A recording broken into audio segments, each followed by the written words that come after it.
In Paris, we stayed in the Diana Hotel and did all sightseeing, of course. I believe these are the Tuileries Gardens in Paris. Now this is old Kodachrome film shot 60 years ago, 60 years and a few months. And Kodachrome had only been put on the market in 1935, so this is extremely new. And the color has held up amazingly well. In fact, the Kodak people have looked at this film. They wanted to see it, what it looked like after 60 years.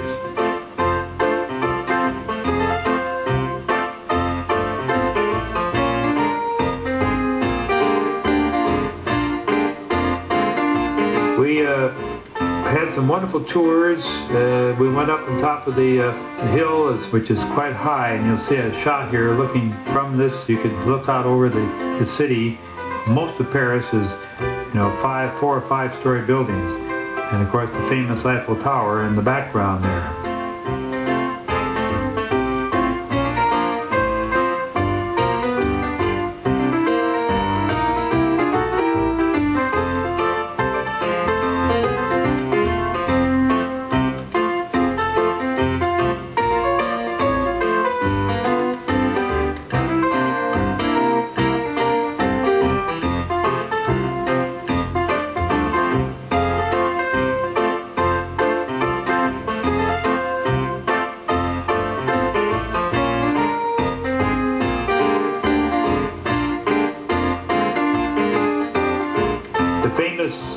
Seine River, of course.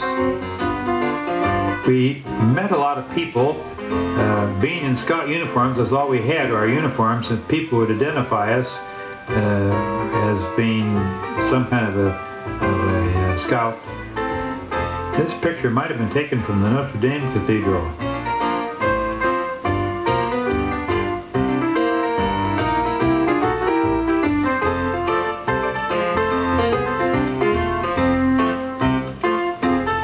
We wore our shorts. There's Sig Keylander, one of the assistant scoutmasters, and I see another one of my old friends there in the bus.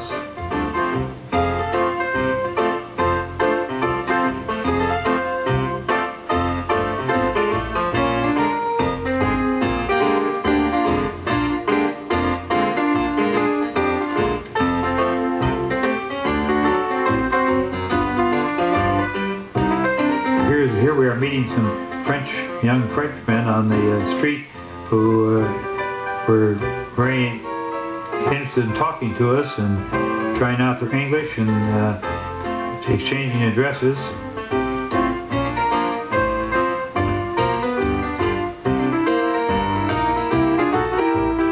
I would certainly think these are very typical French-looking young Frenchmen.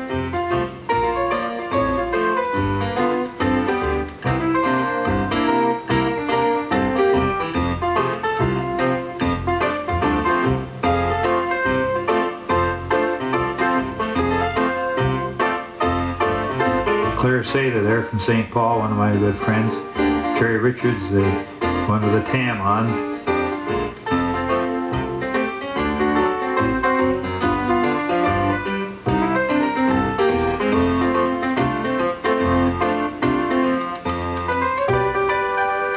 And here I believe this is out at the Versailles Gardens, Versailles Palace and their gardens.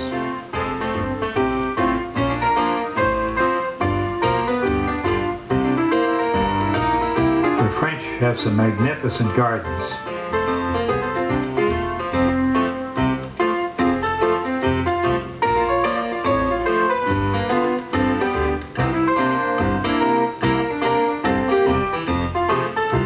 The Eiffel Tower was quite a sight and quite a thing to go up. I'm a little nervous at heights, but I got along.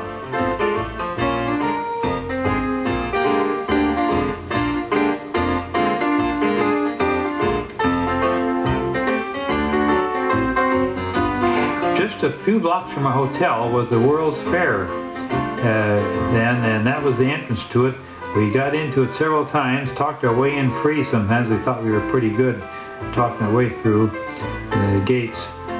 Here we are lined up now on an early morning getting ready to go to Brussels. I didn't take any movies in Brussels. but we went from Brussels to Antwerp, which of course is a port, where we had a chance to go down to the port, down to the harbor.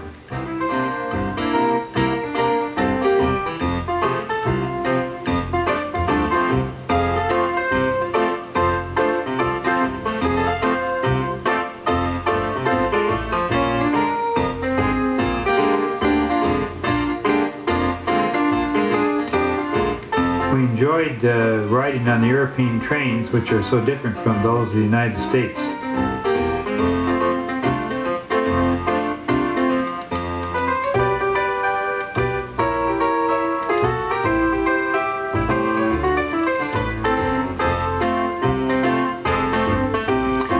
One boy joined our troop from New York who missed out. I can't remember whether his troop was overloaded or what, but he was with us, a fellow by the name of Fred Geller, who is a man that I've kept in touch with all these years. In fact, my wife and I visited Fred and his wife 2 years ago when we went up to Canada, and we keep in touch every year, at least by Christmas cards.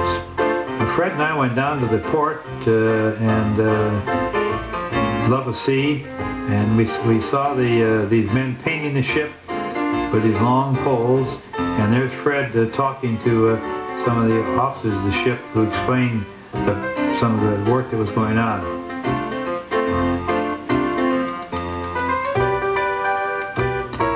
We had ideal weather on the entire trip. I do not recall that we had a bit of rain in our 5 weeks on the trip.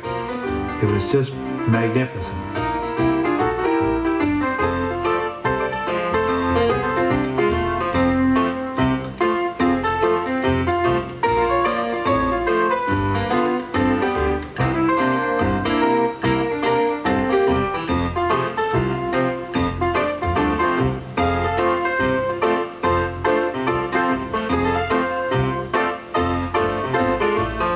The loading and unloading with their big hoist, which has been changed so much now with the pallets that they use now, containers.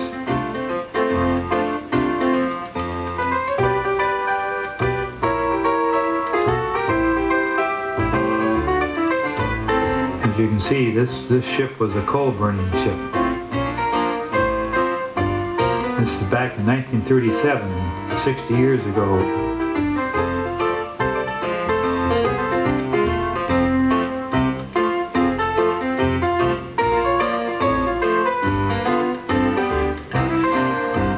From Antwerp, we went across to England.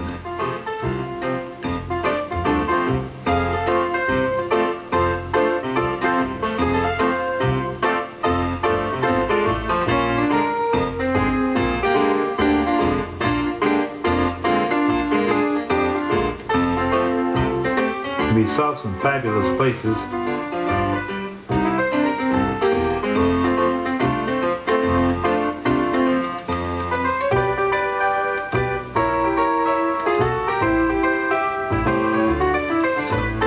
And some very, very early types of systems, such as this mill wheel. And this old Chester, this old Roman city was great. And this is early in the morning, the milk cart sitting out there, and the English architecture.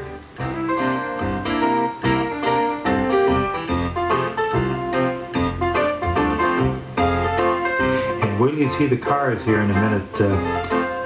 Even horse-drawn wagons in those days. And look at the old vehicles, 1937 style.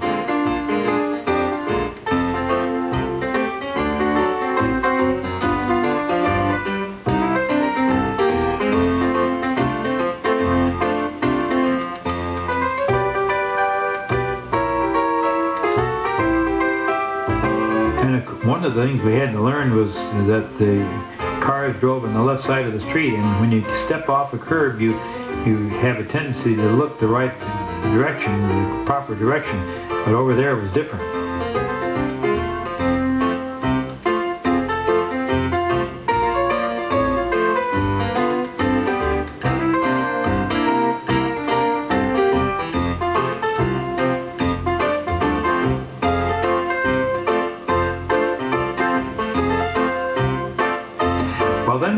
on to Vogelenzang, Bloemendaal, Holland, where the 5th Jamboree was to be held. 30,000 boys assemble there from all over the world. And you'll see, this is our own troop getting off the train right there.